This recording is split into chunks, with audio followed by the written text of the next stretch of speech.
Hoje no Almodimcast, meu bate-papo com a doutora Edna Almodim é sobre a progressão da cirurgia de catarata, as tecnologias que tem, e ela vai falar um pouquinho mais pra gente, né, doutora Edna? Tudo bem? Tudo bem, Rose, é um prazer estar aqui, poder trazer informação médica ao nosso público, né?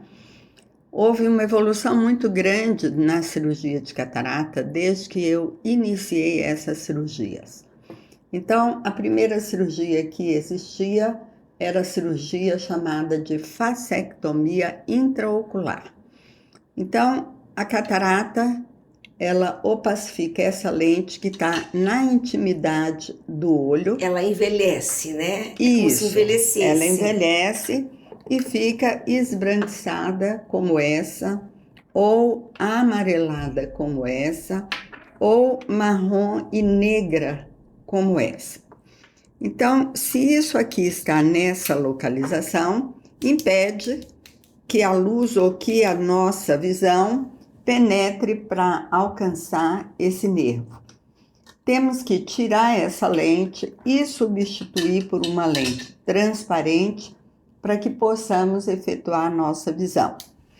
Antigamente, nós não tínhamos muitos recursos técnicos. Então, a gente tinha que fazer uma incisão, mais ou menos de quase 180 graus, abria-se o olho e tirava a catarata por esse espaço que é a pupila. Então, vocês ouviam muito dizer que tinha que esperar a catarata amadurecer, né? Para depois operar. Por quê? Porque isso era colado com gelo e puxado. E muitas vezes ele rompia, e quando ele rompia, ele caía para o fundo do olho. E nessa época, os pacientes muitas vezes ficavam cegos. Não tinha, quando caía, não tinha solução do que fazer. Não tinha retinólogo que tinha as ferramentas que hoje tem para ir comer essa catarata no fundo do olho. E o paciente muitas vezes ficava cego por isso, né? E nessa época não tinha nem lente intraocular. A gente tirava o cristalino e o paciente era obrigado a usar um óculos dessa fissura que a gente chamava de catral. Daí veio... Quando você começou a operar, era assim? Era assim que a gente operava. E não tinha nem microscópio, era com a lupa de aumento. Depois veio a evolução para a cirurgia de facoemulsificação. E é recente esse facoemulsificação, não é, Edna? Coisa de 15 anos? Não, um pouquinho mais. Um pouquinho mais. Um pouquinho mais. Em 1950, o Ridley criou a primeira lente intraocular. Então, colocava-se uma lente dentro do olho e aí a cirurgia evoluiu, porque passamos a não precisar daquele óculos grosso. Então, depois disso, veio a lente dobrável.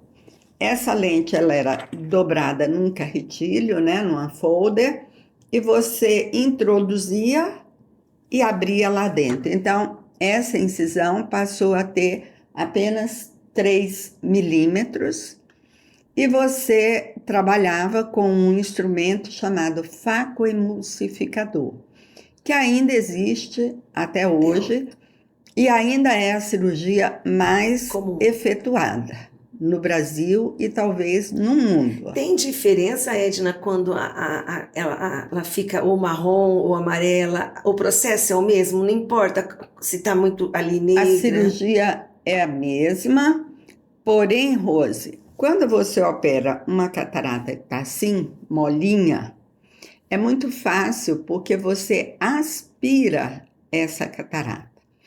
Quando ela está dura, como essa nigra ou a catarata totalmente branca e endurecida, muitas vezes o ultrassom não consegue quebrar e aspirar. Então, nesses casos, é que ocorrem as maiores complicações durante a cirurgia de catarata, que é a ruptura da cápsula posterior. Então, essa cirurgia veio mudando exatamente para prevenir essas complicações. Então, o facoemulsificador, em vez de abrir o olho totalmente, abre uma incisão pequenininha, entra com um aparelhinho lá dentro, descasca essa primeira pele que tem no cristalino, tira ela fora, come essa catarata, e isso precisa estar íntegro, porque vai ser o leito que vai sustentar essa lente aqui nossa, dentro. Tudo isso milimetramente, né? Pequenininho. Por que precisamos dessa pelinha? Porque se ela romper, essa lente cai lá para trás. Não tem a sustentação dela. Porém, hoje, criou-se uma nova subespecialidade na oftalmologia, que são os retinólogos, né? E se isso acontecer, existem aparelhos que se entra na intimidade do olho posterior e ali dentro ele vai comer esse cristalino que caiu ali dentro e depois costurar uma lente. Costura depois, porque daí se caiu já não volta, essa pelinha você já perdeu. Já perdeu. Então vem-se aqui e costura-se uma lente. Por isso que às vezes então tem cirurgia nas especialidades. Que juntas duas. Com o retinólogo precisa. Isso. Então, por exemplo, se um paciente tem uma hemorragia e uma catarata, a nossa retinóloga, a doutora Bruna, ela entra, faz a vitrectomia e depois tira a catarata e fixa muitas vezes a lente quando tem essa ruptura. E normalmente para precisar de um retinólogo você já consegue prever antes ou isso acontece quando você vai fazer a cirurgia? Na maioria das vezes você já prevê se tem uma hemorragia ou se tem um peeling de mácula ser feito, uma alteração na mácula, uma membrana epirretiniana, às vezes você tem que retirar, então às vezes você já faz no mesmo momento.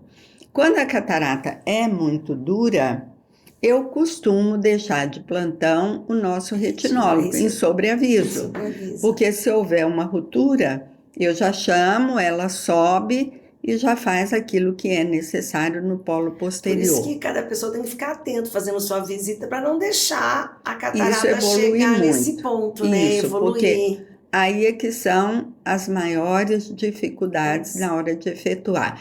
E não só isso, aqui no endotélio nós temos algumas células que não se regeneram. E durante a facoemulsificação, se essa catarata é muito dura, tem que usar muito ultrassom. Esse ultrassom queima essas células e muitas vezes descompensa a célula fazendo uma ceratite bolhosa, que tem que se fazer um transplante de córnea. Nossa, então, é mais complicado. Mais complicado ainda, né, Rose? Depois da facoemulsificação, surgiu a cirurgia com laser, usando-se o laser de femtosegundo. Essa cirurgia, o resultado final visual é o mesmo, mas ela nos dá algumas seguranças a mais. E o paciente, né? Já acompanhei esse paciente seu que fez a primeira sem ser a laser e depois, não sei por que motivo, a segunda fez. E narram pra gente a diferença do pós-operatório, né? Também, sim, né? Sim. O primeiro approach do laser é a incisão. Então, ele faz incisões perfeitas, anguladas, que no pós-operatório, essa câmara que tem essa incisão, ela fica mais selada, tanto durante quanto depois da cirurgia. A nossa mão humana não consegue fazer ela tão perfeita como no laser. E durante a cirurgia, ela mantém a câmara anterior mais cheia, né? A segunda vantagem do laser é que quando vai abrir essa pelinha, ela faz uma incisão perfeita de 5 milímetros por 5 milímetros, ou o tamanho que você quer. E se você tiver uma ruptura de cápsula posterior, você tem um espaço perfeito para colocar uma lente em cima daquela abertura e não precisar intervir dentro da parte posterior do olho, né? E a terceira coisa é que ele pega esse núcleo da catarata aqui dentro e reparte ele ou em quadradinhos pequenininhos ou em fatias igual de queijo. Então isso facilita muito na hora que você vai aspirar essa catarata, você vai usar muito menos ultrassom, porque você não vai precisar quebrar ela dentro do olho. Isso ajuda a evitar a ruptura da cápsula posterior e faz essa cirurgia mais segura. Você queima menos endotélio. A recuperação é mais rápido, Edna, ou não? Não, é só a sensação do paciente? Isso, a volta à visão é mais rápida, porque você tem menos edema de córnea, então a recuperação é mais rápida, né? E o ultrassom, ele usando muito calor e queimando células, é isso que pode levar a um transplante de córnea. Então, hoje, com laser, passamos a operar os pacientes cada vez mais cedo. Ou seja, aquilo de esperar amadurecer a catarata, hoje não existe mais. Porque se você esperar, você vai ter uma cirurgia à moda mais antiga, sujeita a mais complicações. Mas ainda a catarata, a gente vê que LASIK, anel de Ferrara, você pode fazer os dois olhos na mesma cirurgia. A catarata ainda não se faz, né, Edna? Aqui no Brasil, não. Mas eu tenho, por sinal, uma pessoa muito amiga minha, que é o Steve Archinoff, do Canadá. Ele é um dos criadores de técnica cirúrgica de viscoelástico, ele cria muito viscoelástico. No Canadá, ele sugere, e eu acredito que hoje 100% das cirurgias do Steve são bilaterais. O Canadá é muito grande, as pessoas moram muito distante, o número de médicos é muito pequeno, então ele começou a fazer a bilateral por isso, para que o paciente não tivesse que voltar. Longe, voltar. E ele tem livros publicados, e no Canadá e em muitos outros países isso é aceito, mas no Brasil, não. Não podemos fazer os dois olhos no mesmo dia. E também a idade varia muito de amadurecer a catarata, não é, Edna? Isso é muito particular, né? Não é uma regra. Ai, com 62 anos, todo mundo. Isso varia de pessoa para pessoa, como o cabelo de uns fica mais branco, rápido. Isso varia. Nós temos pacientes de 30 anos que têm o cabelo branco e pacientes de 50 que não têm. Então, a catarata é mais ou menos assim. Tem pessoas que desenvolvem a catarata mais cedo e outros mais tarde.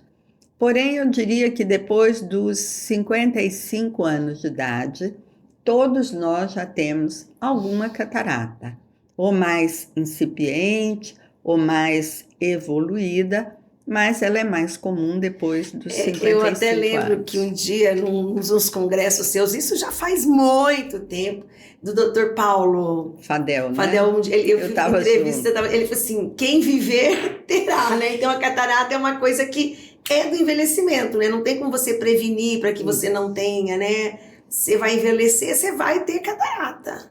E ainda ontem eu estava com um paciente que mora distante aqui do Brasil, ela é de Portugal, e ela veio para fazer a avaliação dela, mas a visão dela está 100%, tem uma cataratazinha incipiente, não fazia questão de não usar um óculos.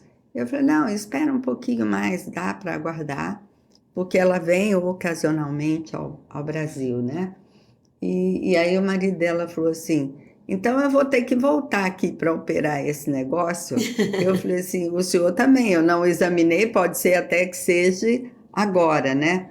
Aí ele falou assim, então é bom ter catarata, porque volta a enxergar. Eu falei, sim, você operando a catarata hoje tem recursos que lhe recupera a visão em todas as distâncias. Deixa eu te aproveitar e fazer uma pergunta. Quando a pessoa opera a catarata, como ele disse, então eu vou voltar a enxergar, normalmente hoje se usam óculos ou consegue liberar o paciente do óculos, Edna? Isso depende muito do olho e exames devem ser feitos para fazer essa avaliação.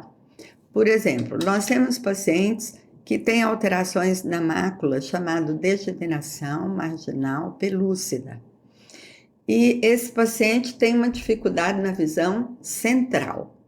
Se eu colocar uma lente multifocal nesse olho, ele vai ter choque de focos, porque a visão para longe, na maioria dessas lentes, está na área central. Então, ele recuperaria só a visão de perto e não teria visão de longe. Então, as lentes multifocais são contraindicadas em alguns pacientes, como glaucoma, degeneração marginal pelúcida. Quem tem glaucoma pode, né, operar catarata, né? Sim, e deve operar a catarata, porque muitas vezes o paciente tem um glaucoma, que é o aumento da pressão intraocular, e só o fato de você tirar o cristalino lá de dentro, você está tirando conteúdo dentro do olho, muitas vezes só isso abaixa a pressão intraocular. Você acha que daqui a algum tempo, porque eu falo que a oftalmologia, ela vem novidades, tecnologias muito rápidas, né? Você acha que daqui a alguns tempos vai ter mais novidades ainda na cirurgia de catarata? Sem dúvida. Há 15 anos atrás, eu tive a oportunidade de estar no consultório do Dr. Fine, que para mim foi uma das maiores autoridades em oftalmologia mundial.